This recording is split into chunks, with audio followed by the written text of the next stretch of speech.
With Jonathan Majors now officially cast as Kang the Conqueror in Ant-Man 3 and the MCU, of course I'm making a whole bunch of videos about it because this is a character that is going to have a huge important role in the future of the MCU. Not only Phase 4, but maybe even Phase 5 and 6. Like, who knows? This is going to be a big character with a lot of potential.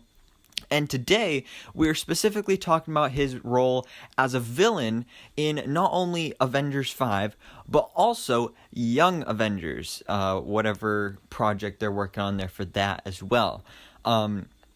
Because, Kang is definitely going to be a part of both these franchises. Whether he's the main villain or not, he will at least have some sort of involvement here with these two franchises.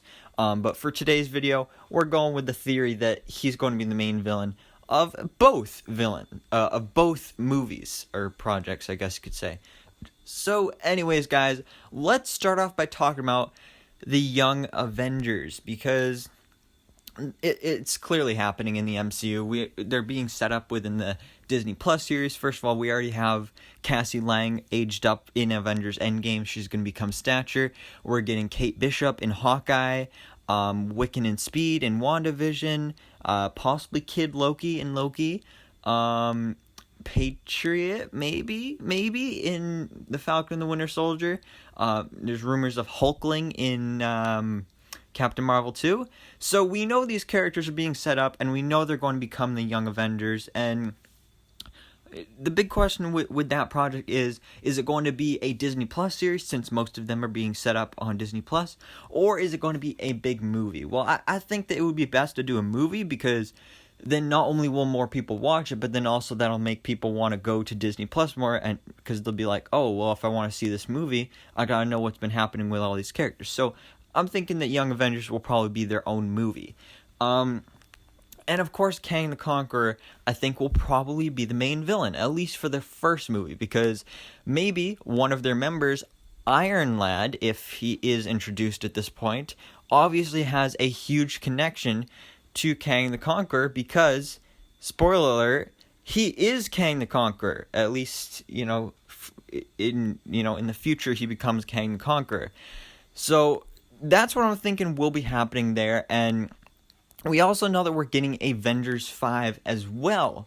But I'm thinking we will probably be getting Young Avengers first, because we know they're putting Avengers 5 and the next Avengers movie on hold for a while, because we just got Avengers Endgame, the biggest movie of all time, and we need to take a break from that and slow things down a bit. So I think Young Avengers is a good next step for the Avengers, but maybe Avengers 5 may actually be coming right after that, possibly even the year after.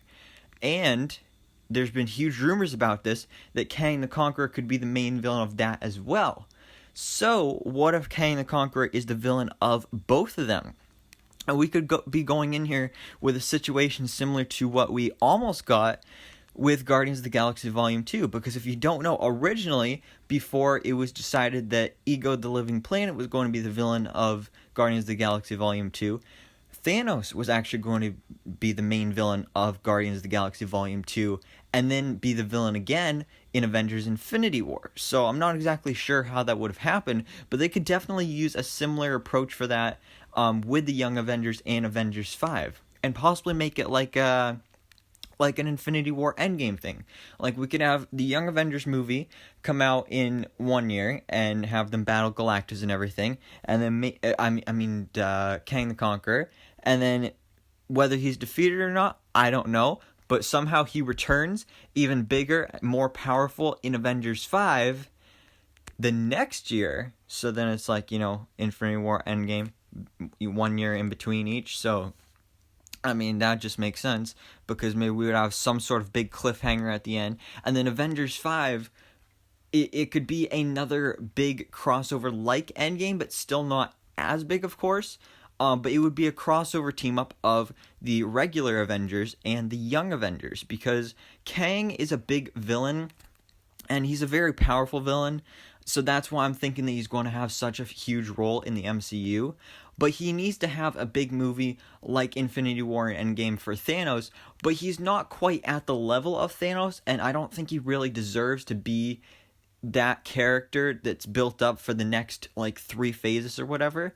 So what better way to have him go out than fighting 2 separate Avengers teams? And obviously it would be a smaller Avengers team, whereas Infinity War, it was like literally every single MCU hero. This could be a smaller, like less than 10-member team of the Avengers, plus the around 10-member version of Young Avengers. So then that's less than 20 Avengers that will be fighting Kang.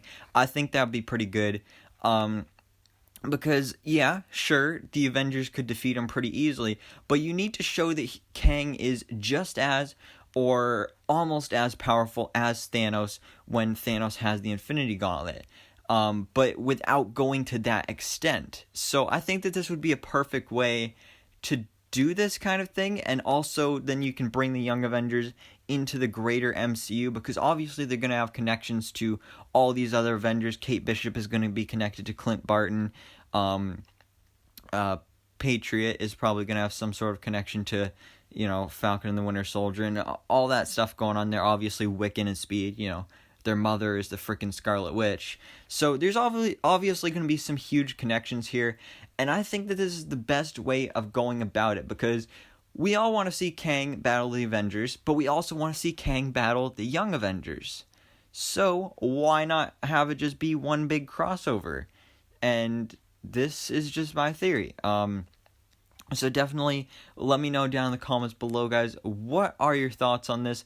Would you like to see it done like this? Or how else would you like to see Kang introduced and used in the MCU? Let me know down in the comments below. Thank you guys so much for watching. Please drop a like if you've enjoyed this video, and hit that subscribe button so I can keep you up to date on everything that goes on in the Marvel life.